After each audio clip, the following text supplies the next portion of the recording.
Form की एक और नई वीडियो में आप सभी का स्वागत है। आज की इस वीडियो में मैं आप सबको लेकर चलने वाला हूं बद्रीनाथ धाम की यात्रा पर। जी हां दोस्तों, इस वीडियो में मैं आपको बद्रीनाथ धाम की संपूर्ण जानकारी दूंगा कि आप कैसे वहां पहुंच सकते हैं, रास्ते कैसे हैं, वहां पर रहने की क्या व्यवस्था है, वहां पर होटल्स कहां पर मिलेंगे आपको, कुल कितना खर्चा इस बजट में आपका लगने वाला है, किस महीने में आपको यात्रा करना सबसे सही रहेगा और आप यात्रा में किन किन डॉक्यूमेंट्स की ज़रूरत पड़ने वाली है।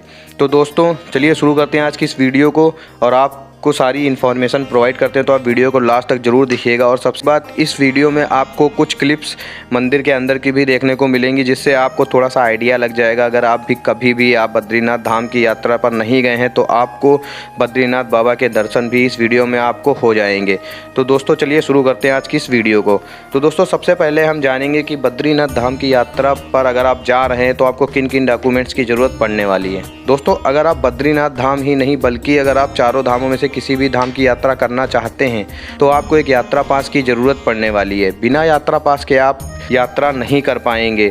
ये यात्रा पास आप ऑनलाइन और ऑफलाइन दोनों तरीके से बनवा सकते हैं। अगर आप ऑफलाइन की बात करेंगे तो आप हरिद्वार में इसके सेंटर्स हैं, वहाँ से भी बनवा सकते हैं। और अगर आप ऑनलाइन बनवाते हैं तो वो आपके लिए बहुत ही अच्छा रहेगा। ऑनलाइन यात्रा पास जनरेट करने के लिए आपको वेबसाइट आपको स्क्रीन पर दिख रही होगी, यहाँ से भी आप जा सकते हैं और इसका लिंक मैंने डिस्क्रिप्शन बॉक्स में दे दिया है। यहाँ से भी आप वीडियो देखने के बाद में अपना यात्रा पास जनरेट कर सकते हैं।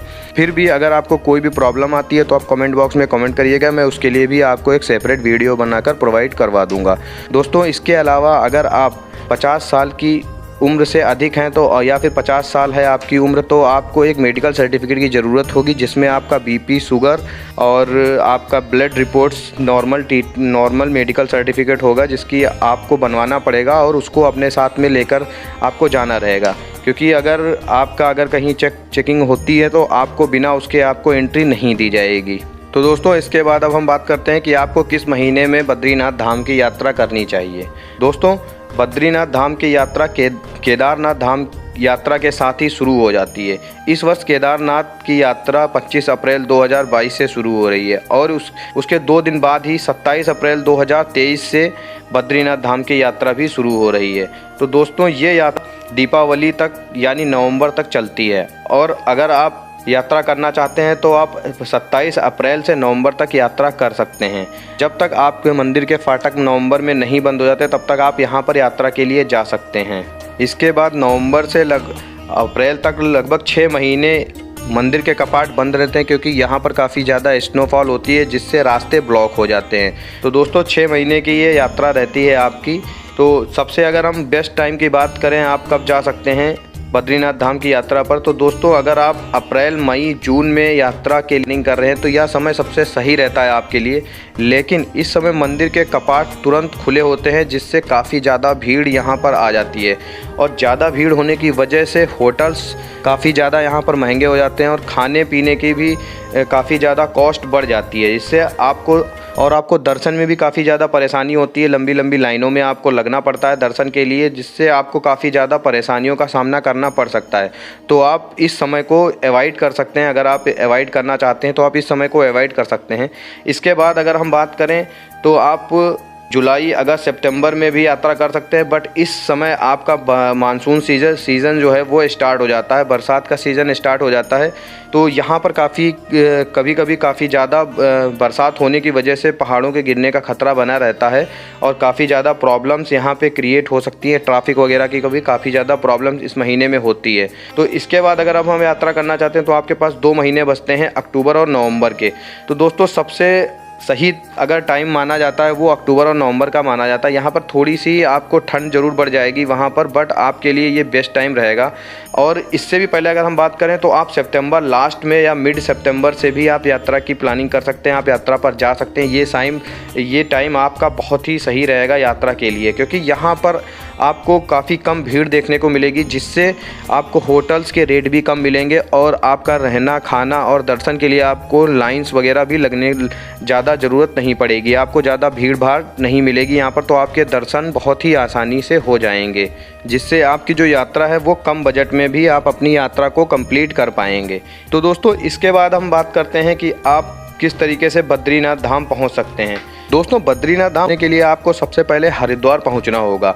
आप जिस भी सिटी या शहर से आप कहीं से भी अगर यात्रा को स्टार्ट कर रहे हैं तो आपको सबसे पहले हरिद्वार जाना पड़ेगा। हरिद्वार आपका राष्ट्रीय राजमार्ग और रेलवे के द्वारा आपका आसानी से सभी छोटे बड़े शहरों से कनेक्टेड है।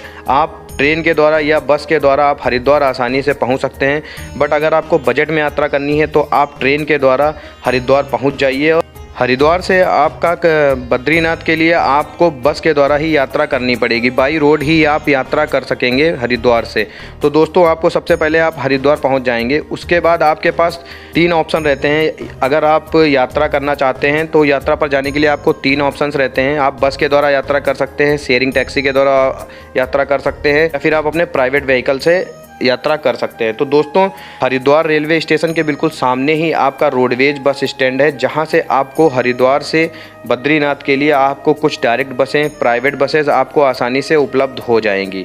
तो दोस्तों यहां पर अगर आप यात्रा बद्रीनाथ की प्लान कर रहे हैं तो आप बद्रीनाथ की यात्रा को इस तरीके से प्लान करिएगा कि आप हरिद्वार को सुबह 4 से 5 बजे के बीच में आप हरिद्वार पहुंच जाइए, क्योंकि हरिद्वार से जो बसेज़ आपको मिलेंगी वो सुबह मॉर्निंग 4 बजे से लेकर 9 बजे तक ही आपको बसेस उपलब्ध हो पाएंगी। और अगर आप यात्रा को बजट में करना चाहते हैं तो आपको ये यात्रा बस से ही करनी होगी।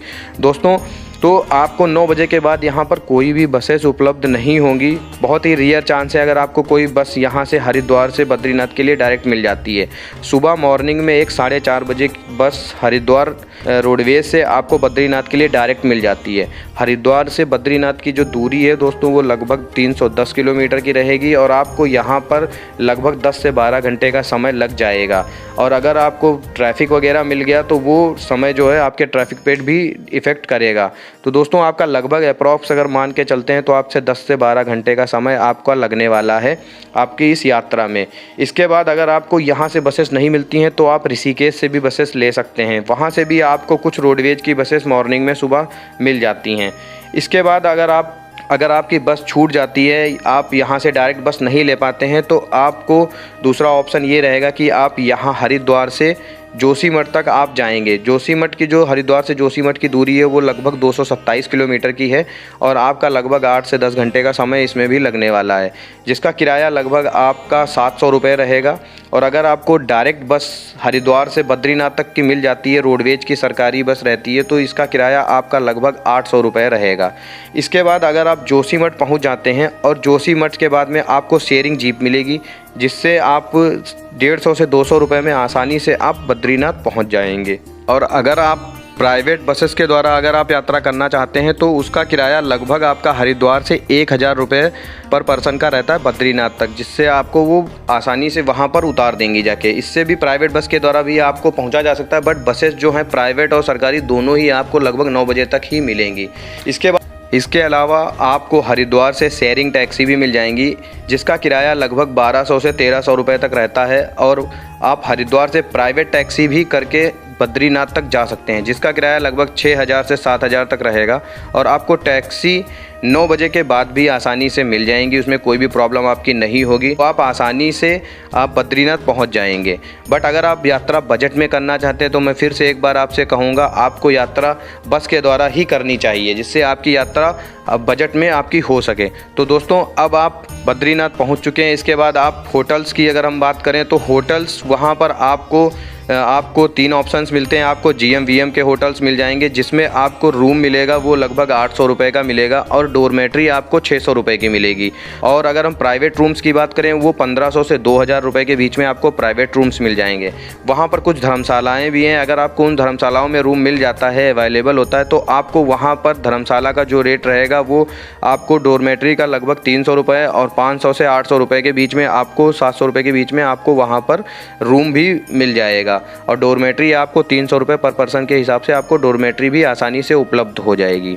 इसके बाद अगर हम बात करें वहाँ पर खाने पीने की, तो आपको वहाँ पर खाने पीने की कोई भी प्रॉब्लम नहीं होगी। अगर आप यात्रा तुरंत शुरू होने के साथ जाते हैं तो आपको खाना थोड़ा सा महंगा पड़ सकता है, बट अगर आप अक्टूबर या नवंबर में यात्रा कर रहे हैं तो आपके लिए कोई भी प्रॉब्लम नहीं होगी। आपको आसानी से 100 से 150 रुपये में थाली के हिसाब आपको खाना वहाँ पे मिल जाएगा। एक थाली पर पर्सन के हिसाब से आप आसानी से आप वहाँ पर भोजन कर सकते हैं। तो दोस्तों आप जब रात में पहुँचेंगे तो आप उस दिन यात्रा नहीं कर पाएंगे। आपको मॉर्निंग में सुबह यात्रा करना होगा और सुबह मंदिर के लिए दर्शन के लिए आप जाएंगे। इस यात्रा की सबसे अच्छी बात यह है कि आपको इसमें बहुत ज़्यादा पैदल चलना नहीं पड़ता है। लगभग बस आपको आपके होटल से आपको मंदिर तक की दूरी ही तय करनी पड़ेगी पैदल, वो भी लगभग आधा किलोमीटर की दूरी होगी। इससे ज़्यादा आपको वहाँ पर पैदल नहीं चलना पड़ता है। ये बहुत ही अच्छी बात है यहाँ की।